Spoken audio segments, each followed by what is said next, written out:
So I've been thinking, in modern times, there are no actual movie stars.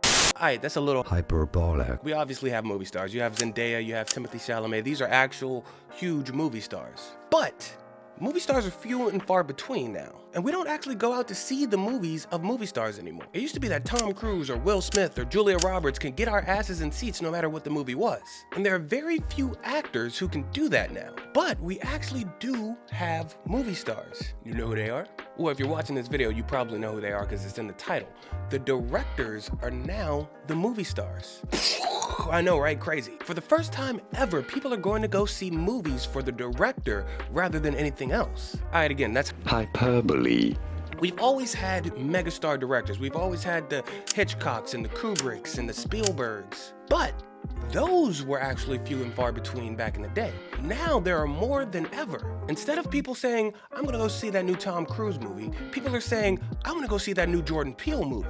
And by that logic, the biggest movie star in the world is Christopher Nolan. There are so many people who've dragged me up here. Let me put it to you like this. We just watched a 3-hour biopic that was 90% talking, win Best Picture, and make almost $1 billion at the box office. Now, even though this movie was stuffed to the brim with famous actors, the person that we're talking about the most when it comes to the film is Chris Nolan. You see, Nolan has built that level of trust with us that no matter what he puts out, we're gonna go see it. People hated Tenet, and yet they still went to go see Oppenheimer. You know why? Because he's built that respect within his audience. Chris Nolan is the biggest movie star in the world, and it's kind of symbolic that Steven Spielberg handed him his Oscar for Best Director. It was a literal passing of the torch. For those of you who don't know, Steven Spielberg is the most successful filmmaker of all time.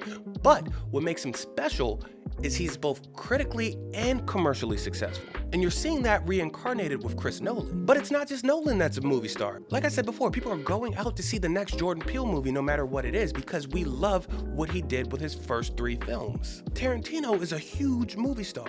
We don't know anything about his next movie. We know it's called The Movie Critic, but no solidified details, and yet everyone is excited to see it. Greta Gerwig directing Barbie was just as big of an attraction as Margot Robbie and Ryan Gosling starring in it. This is not common when it comes to the history of cinema. You had a handful of directors that people were excited to see and that would go see the movies no matter what. But even some of the best directors weren't those people. For instance, Scorsese was not one of those people until really the early 2000s, even though he's one of the greatest, if not the greatest director of all time. But now his name is just as powerful as Leonardo DiCaprio and Robert De Niro being attached to his latest film. And it's not just a name recognition that these directors are becoming movie stars. To put it in perspective, just off box office numbers alone, Chris Nolan is going to make just as much as Tom Cruise does for each Mission Impossible film, and Robert Downey Jr. did for the last 2 Avengers films. Nolan's breakup with Warner Brothers proves that it's not the studio who is propping up these directors, but the director's work in itself that is being propped up. You put out good work and audiences will appreciate it. And now directors are just as marketable as actors. Let's be honest, the streaming model has sort of failed, at least for everybody not named Netflix. Nobody's doing what they thought that they would be doing with streaming numbers. And audiences are excited to go to the theater and watch films from auteur directors. Within the last year, we've seen less people going out to see the name recognition films, the big franchises that everybody knows, and more people going out to see films from directors who they admire. Oppenheimer made almost $1 billion. It's a biopic that's 3 hours long. The reason why directors have become the new movie stars is the same reason that actors were movie stars in the past. We know what to expect. The thing with auteur directors is they have a consistent through line throughout all of their films.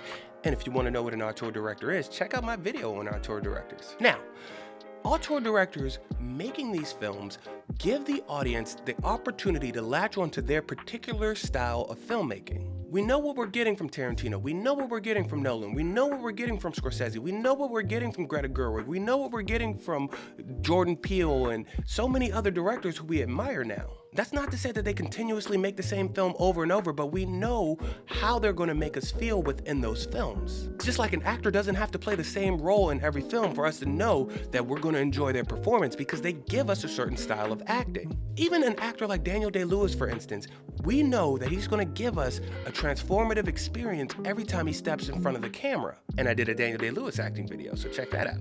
Directors building that trust with their audience have made them the new movie stars. And the great thing about it is they're doing it in the way that the old movie stars used to do it. Directors aren't as accessible as actors. They don't have to be. Most of them aren't on social media, and for the ones that are, they're not active on social media. There's a level of mystery to them that allows us to create narratives in our head about what they're doing, what they're thinking, what their next movie is going to be, how they came to the conclusions in their film.